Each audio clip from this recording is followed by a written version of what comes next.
don't get recruited to this next best opportunity, because a lot of times it's very similar to what you're already doing.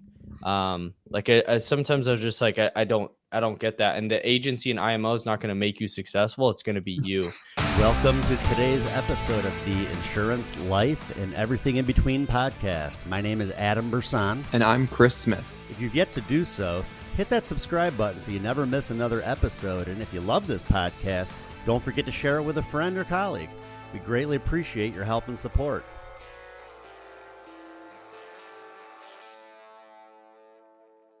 I came up with the idea this weekend to have none other than Johnny Nitafan on with us this morning. Whenever it's released or you watch it later, it's still going to be awesome because we have on another special guest today. Johnny, introduce yourself to the 5 people and a cat who are watching, and then we'll get into today's conversation.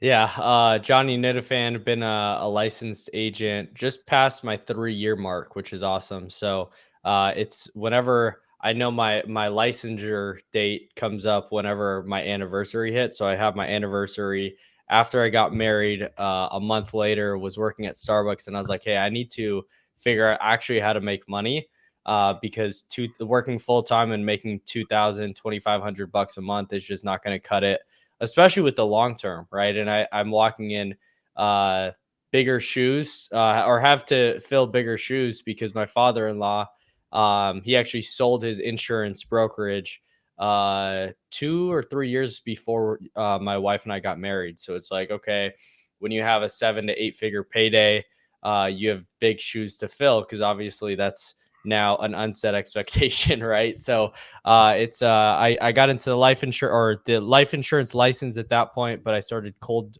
door knocking for businesses, and I was selling employee benefits.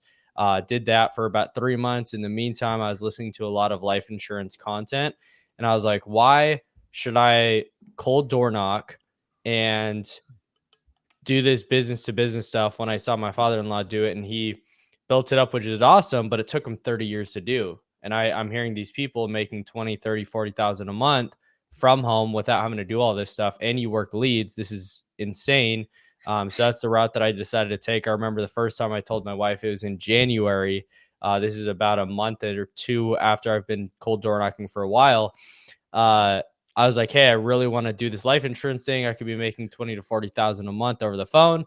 And she's like, what MLM or what kind of scam are you like, have you listened to? That's crazy. And so then at that point, I was like, all right, maybe she's right. Maybe it's not all that, but I kept listening to it. And then 2 months later, I was like, no, this is like serious. I definitely need to do this. Made the jump, flew out to my first life insurance event. At that time, was working for a really bigger name agency. And so that was really cool. Got my entrance into the life insurance side.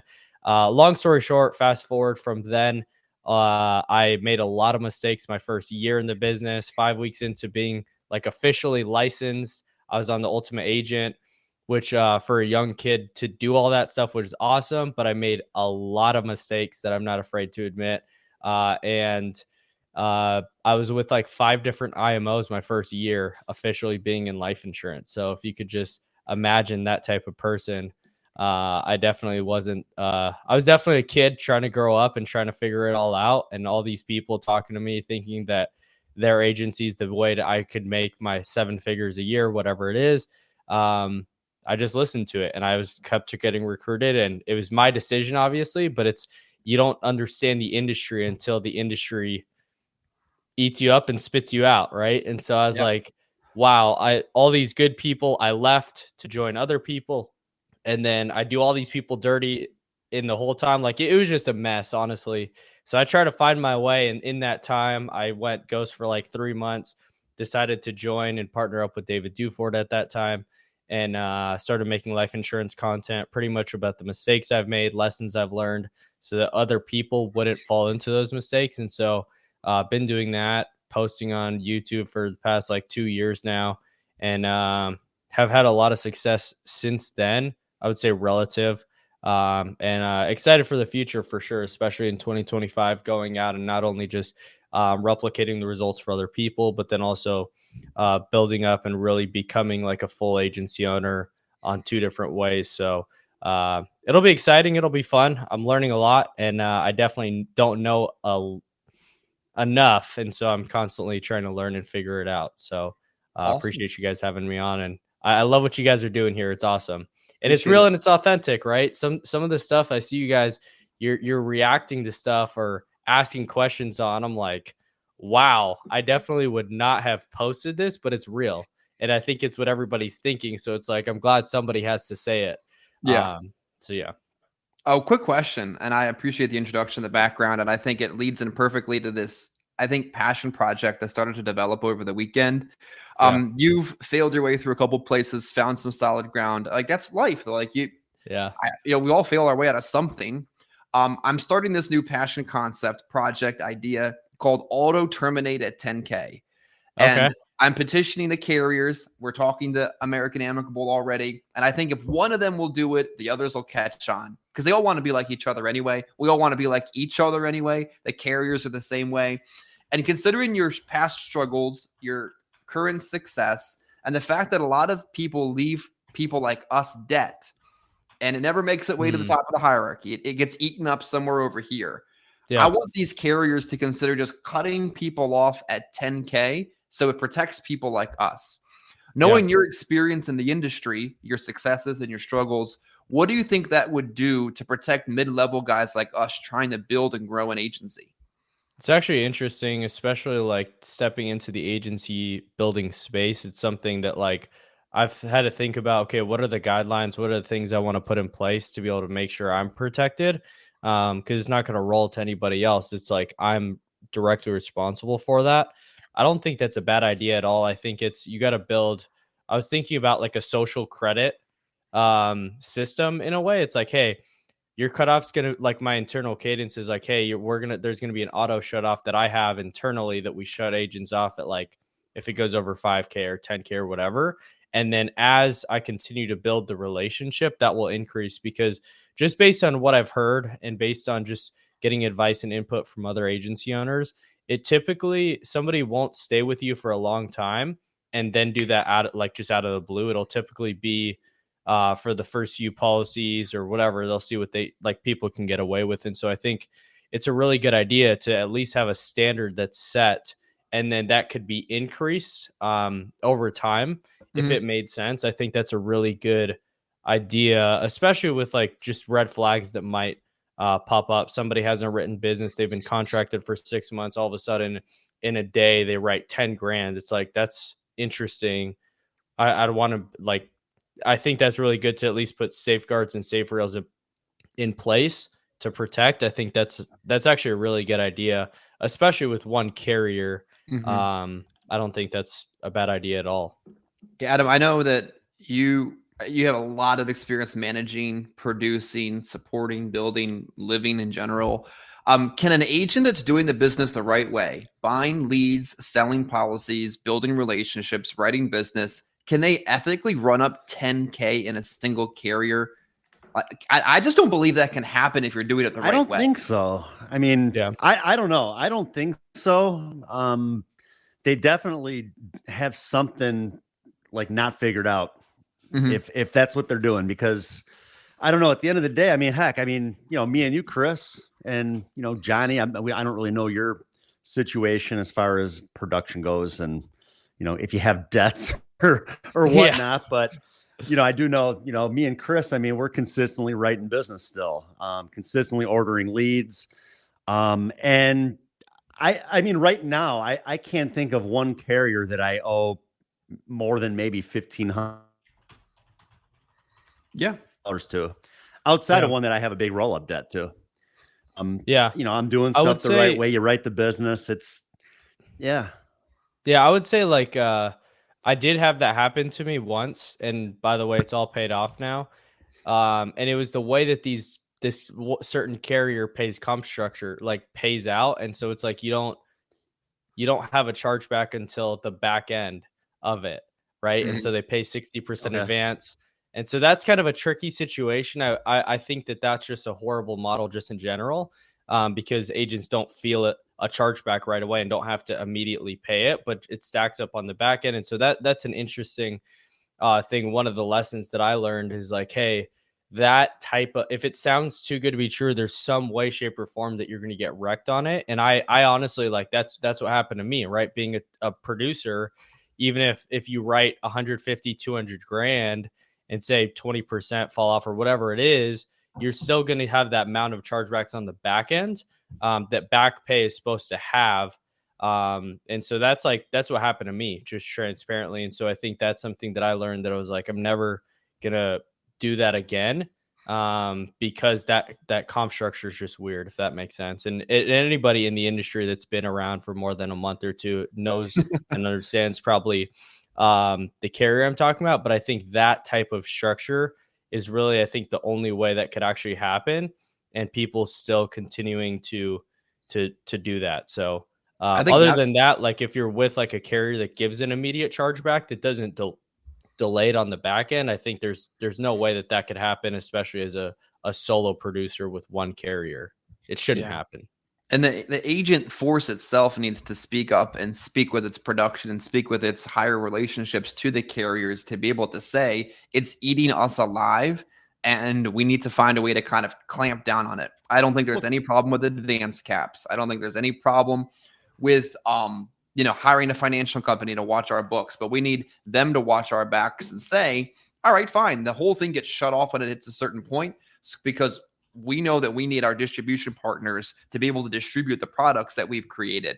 Personal ownership. A lot of agents struggle with it. It seems like you've really come to grips with what that means in your own success journey. Can you talk about taking personal ownership in your success? Yeah, I think there's the number one thing is, one certain avenue and opportunity isn't going to make you successful. It's going to come on you at the end of the day. And I thought for the longest time, if there's certain ways of comp structures, or there's certain little things and little details, like everything is relatively the same, unless if you're like in a recruiting based company that they start you on a low comp and the only way to move up is by recruiting. But like, for the most part, a lot of them are fairly similar. Obviously, as you build, it's going to be, they all split off in different ways, and there's different IMOs and agencies that have that. But I think the biggest thing for me is, I was like, okay, for me to actually make six figures a year, it's going to be this one single opportunity. And then once I see that specific opportunity, somebody break it apart, and they're like, yo, you need to leave this place to go to that place. And honestly, like looking back, it's all relatively the same. I think that's something that I messed up really early on. And that's one thing I talk a lot about, is like, don't get recruited to this next best opportunity, because a lot of times it's very similar to what you're already doing. Like sometimes I was just like, I don't get that. And the agency and IMO is not going to make you successful. It's going to be you. So I think that's number one. Also, like a special comp plan is not going to make you more rich than another one. I think there's levels to that. So I'm talking specifically to a solo producer right now. That's another thing. I think also I recruited way too early on. And before I just believed my upline, agency owners, whatever it is. And I think there's a healthy level of trust that you should have. But recruiting before you ever have success yourself, I think, is a really dangerous territory that you have. And you enter into an interesting relationship with your upline, because it's like, I'm literally putting everything into you, and there's different things that come that I don't know about, whether that's chargebacks, whether that's the leads that I'm working right now aren't like, it's not the best way to do it this specific way. There's a different way, whatever it is. You can't speak to that with experience and specificity, because you have to lean on your upline, that your upline may or may not know. And there's very few agents that are really like understand the industry up and down, left and right. And so I think there's a lot of trust that has to be had with the upline. But if you start recruiting before and you don't know these landmines that somebody could fall into, then it's an interesting relationship that you have with the agent that you recruited. So I would say for me, those are just the pitfalls that I fell into early on, is that I'm like, okay, well, what else am I supposed to do with all these people reaching out to me because they watched Ultimate Agent? It's, of course you recruit them, right? Yeah. Which I'm not even a seasoned producer at that point. I've been in the business 3 to 4 months. Like it's not enough time to actually prove stuff out and actually see results and see success.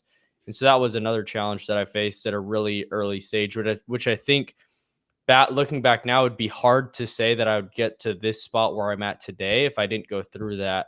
Because I look at the industry with a lot of optimism, but also like it's not with rose-colored glasses, because I've had a lot happen to me that I got screwed on, and also I messed other people up too. And I don't have that perfect relationship, but that's what I would say. How were you seeked out for that show? I was kind of curious, that Oh my ultimate agent. gosh. Like, how did that come about?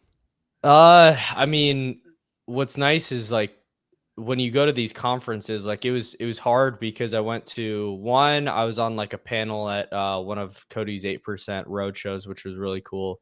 And that one, it's like that was before the show happened, but then the show happened the week of 8%. So I went to 8%, and it's like you get there and there's like a red carpet, like actually, and then you're taking pictures and everybody wants to talk to you and take pictures and share their moments with you, which is like super awesome. But it's like, how do you handle all this stuff? It's a very niche celebrity, if that makes sense. Like nobody around me understands what this is, but then people who actually are in the industry are like, oh dude, like just a lot of people reaching out via socials or like in person, like a lot of people coming up to you, exchanging numbers. A recruiting is just through the roof as far as like, hey, I want to work with you. Hey, I want to work with you. But you don't know, like at that point, I didn't know how to recruit. So it's just kind of like, all right, cool. Sign up, sign up, sign up, sign up. But you have all these people that are coming in that it's like, you don't know how to train. You don't know how to develop. You don't have the systems and processes in place to actually help this person be successful. So it was a lot for the time. But I think what's interesting is you think about it, like I think about that time, and I don't think I honestly, and I could be proven wrong. I'm totally open to this, but I think that just because you have that boost doesn't mean that you're actually going to do something with it. And I would say that like in that time, I at least knew that I'm going to put fuel on this fire that's coming. And I don't think that everybody on the show that had the same exact opportunity that actually went further along in the competition are still around to this day. I really don't. And so you gotta like it. Just because I was on the show doesn't mean I would get here to today, because there's a lot of stuff that I've had to do personally to make sure that I've stayed relevant, if that makes sense. Yeah, I wonder. I So never thought about going back and looking up some of the people that filmed with you to find out what they're doing now, or where they're working now, or if they're working now, because yeah, we don't realize how much churn there really is in the business. And dude, it's that, crazy. yeah, and I don't mean this as an offensive to Cody, but I remember going to 8% and 92% of people fail. And then I went to another one and 92% of the people were new. Like, wait a second. There is so much churn to the business. And Yeah. it's because I think a lot of times, like you're saying, people don't realize the common denominator in the issue is not the IMO, but themselves. Yeah. Like we're talking to personal producers. We're not talking to mid-level agencies. We're not talking to top-line builders. We're talking like the street-level phone or field producer. 5 points isn't going to make or break you. 30 might change the game. One lead type versus the other. It says this, it says that. Carrier this, carrier that. It's you. Yeah. Like, are you going to go out there and dial the phone or knock the door and do the base level activity?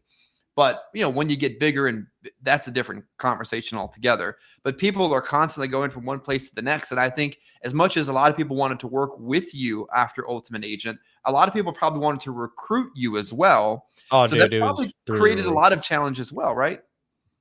Oh, dude, for sure. And that's why it's hard. Like, it's hard for when somebody's like, hey, I want to do exactly how you got to where you're at. I'm like, there's a lot of stuff that like I go all in. There's a guy that flew me out to his house, and like great dude. And I really appreciate like what he did. But then a few months later, I'm recruited to a different place.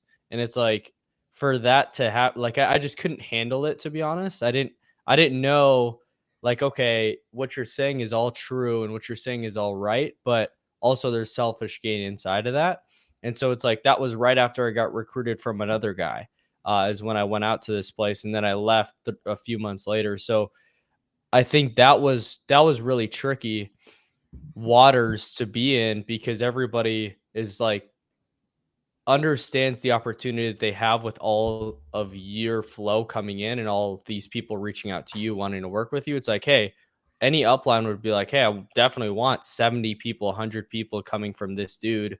It's just a matter of a race to be able to find it. So yeah, I mean, I went through 3 IMO transitions from ultimate agent to I went from an IMO, I left there, then I went back to that same IMO, then I left that IMO. It was a mess and it was a nightmare. And I don't recommend it.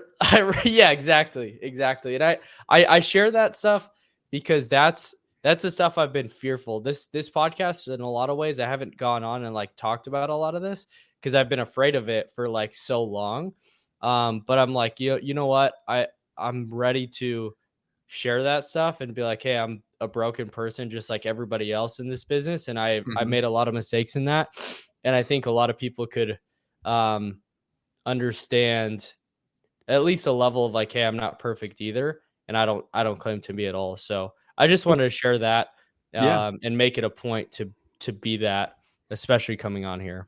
Yeah, Adam, I think so many people on social media are so absolutely fake. They're not willing to be transparent. And Johnny could have easily said on Saturday when I reached out, no thanks, because he probably knows, like I know, that if you put someone on camera for longer than 20 minutes, they're going to start opening up about things in their life.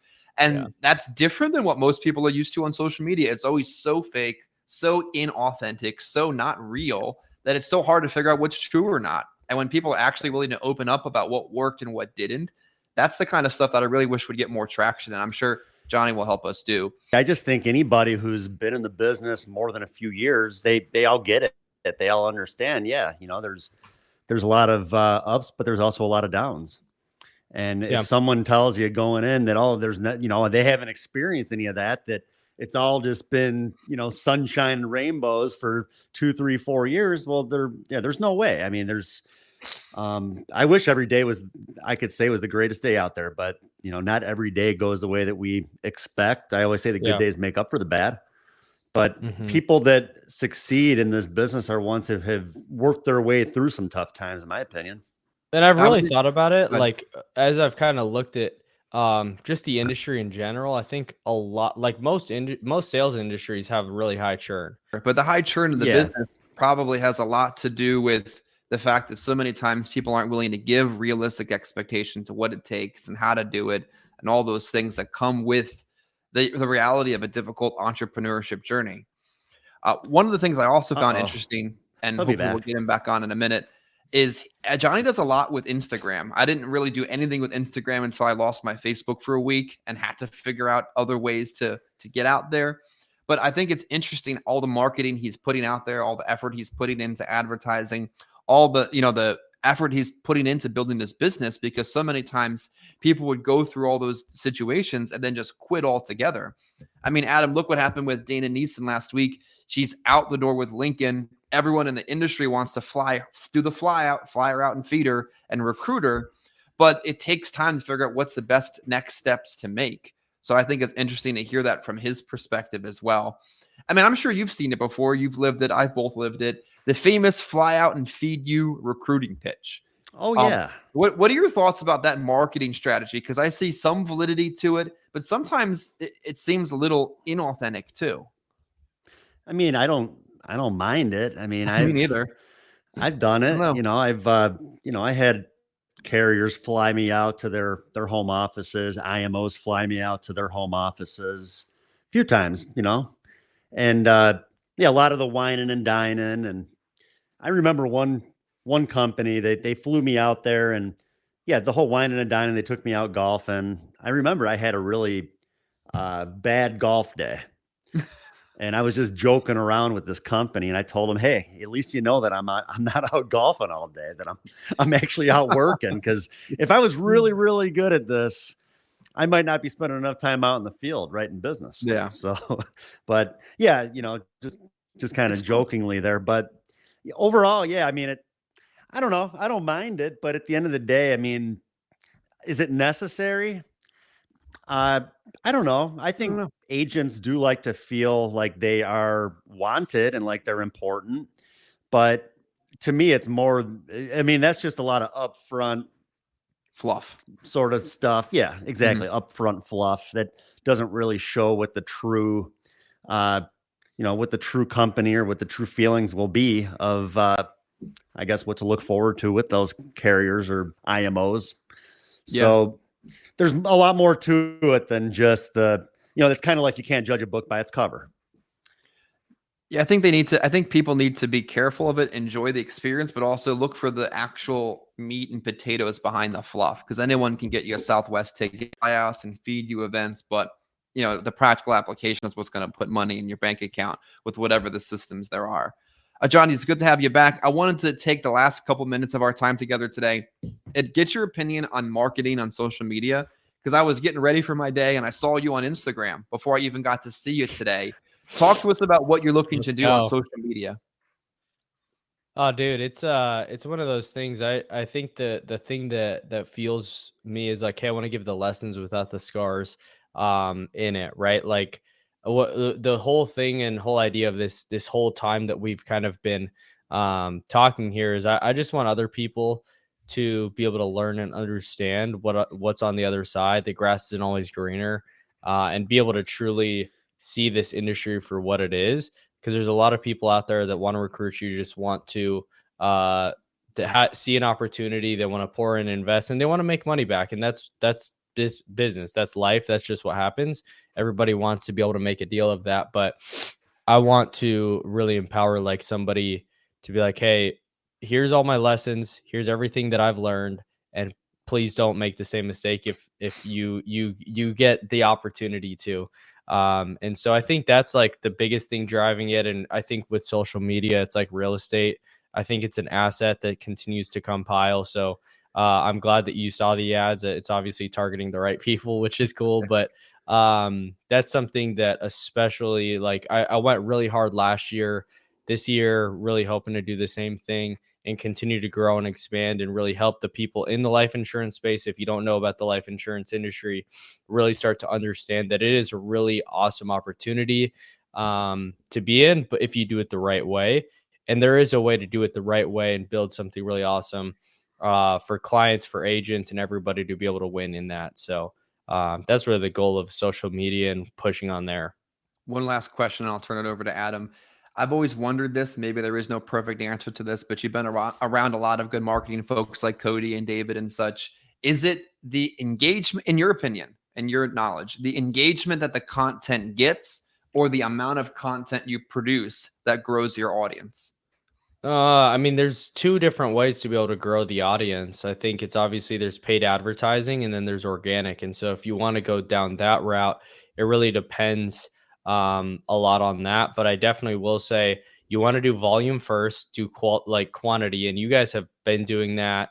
And that's quantity, but then you want to go quality is what I've seen in just the people that I've paid to be able to really understand and learn on that side. And it also depends what channel you're trying to grow on, right? TikTok and growing on Instagram is going to be very different.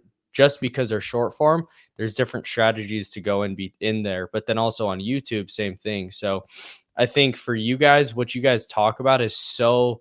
I was talking to a guy that I work with about this channel, and it's like back off it. It's like in the office insurance talk.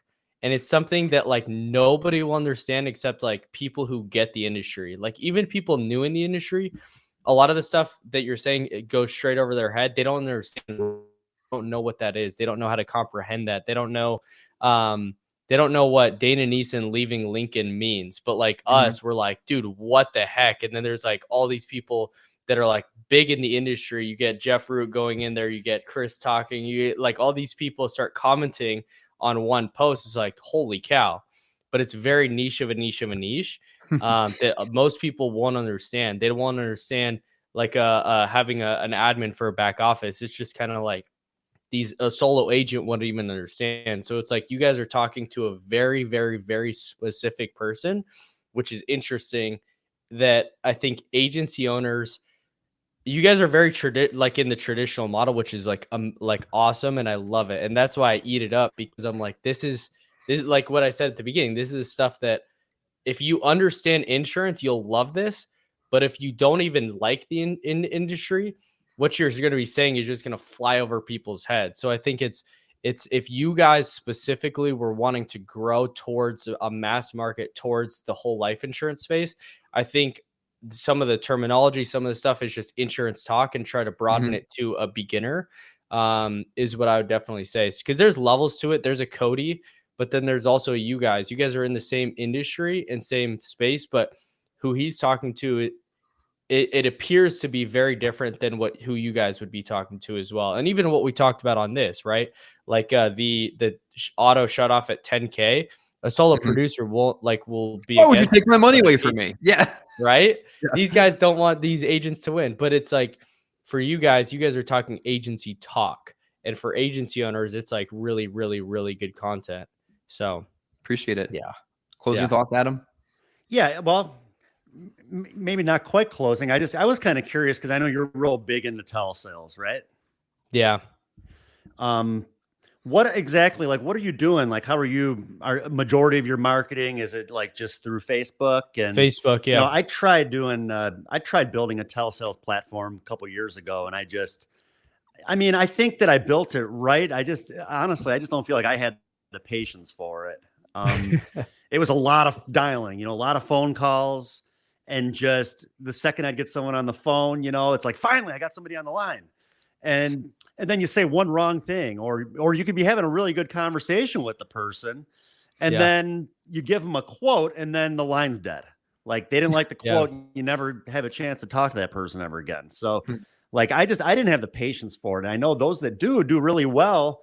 I'm just kind of curious, what your platform is like, and how you guys have been successful with it. So, okay, there's a few things to really go into on this, and we could literally do a whole thing separate to this, but I think a few fundamentals that you want to understand is like, number one is dialing is your activity, dialing is your drive time. So just like how you have drive time in field sales, you're going to have the same thing. It's just dial time over the phone. That's what it is, right?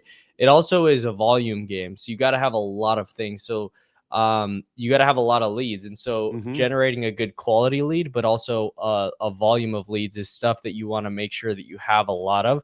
Another thing is you want a local present spam free dialer. So Kixie obviously came onto the scene, was crushing. Their product is kind of like right now. They're going through a lot of internal transitions, and so Kixie was crushing. All of our agents were on it. Now I'd say about a quarter to half our agents are on it, and then we're also using Wave, another great one, just to make sure that your number is clean. That's another thing to be able to make sure of, especially in telesales, is having a really good clean number. You're not phone dialing, right? Like that's not what you're doing in telesales. You're just going to get wrecked. Your number is most likely going to be coming up as spam, especially when you start knocking on 100, 200, 300 dials a day, which is required, right? So that's one thing. Another thing is a CRM and speed to lead. So calling your leads within 5 minutes.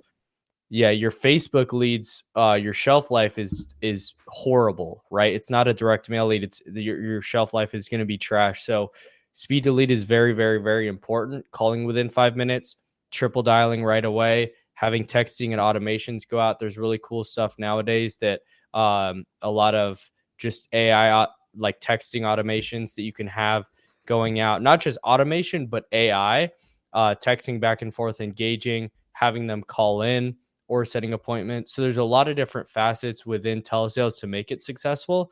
But I would say the more that you can nurture lead, the more that you call. I'll give you an example. I was talking to an agency owner. He's doing about $1 million a month right now, final expense telesales. And a third of their sales come from 0 to day 7. A third of their sales come from day 8 to day 90. And then after day 90, there's another third that comes. And so if you think about that, you have to continue calling the leads every single day, every single week, every single month. Like you have to consistently hit these so that you can actually maximize your return. And a lot of agents don't do that. So I think it's just basic fundamentals, calling your leads quickly and then as many times as possible. And what's nice is there's all these, it depends on the scale of the agency that you have. So right now, an LOA, like an LOA free lead call center model, where you have a lot of agents, but you have most of the control that's not broker, use Convoso, right? Which is a crazy, it's just insane. You're getting a lot of inbound calls. You just get people to talk to within 15 seconds. You just click in and you don't even dial. It's just already dialing for you, working the leads the way it should. And then boom, you have somebody on the phone, right? But if you're a solo agent, you just got to be dialing. You got to put these in power lists, 3-line, 5-line, 10-line dialers, and call like that. That's just kind of how you work them. So it definitely is harder up front. But what's nice is you can one call close, and that's just what I teach is like, hey, just one call close. From call to close should take 45 minutes to an hour and 15, and you're done, right? The person signed, you cool down, and so on and so forth. So it's all about getting into.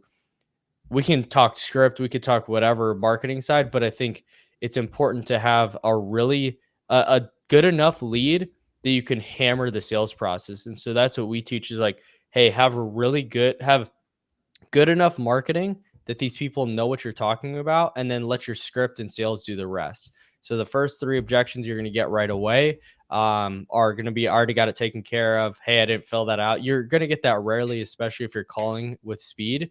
And I'm not interested anymore. I mean, that's pretty much it. A lot of it's just going to be already got it taken care of, and you just quickly overcome that. Perfect. That's exactly why I'm calling, just so I can close out your file.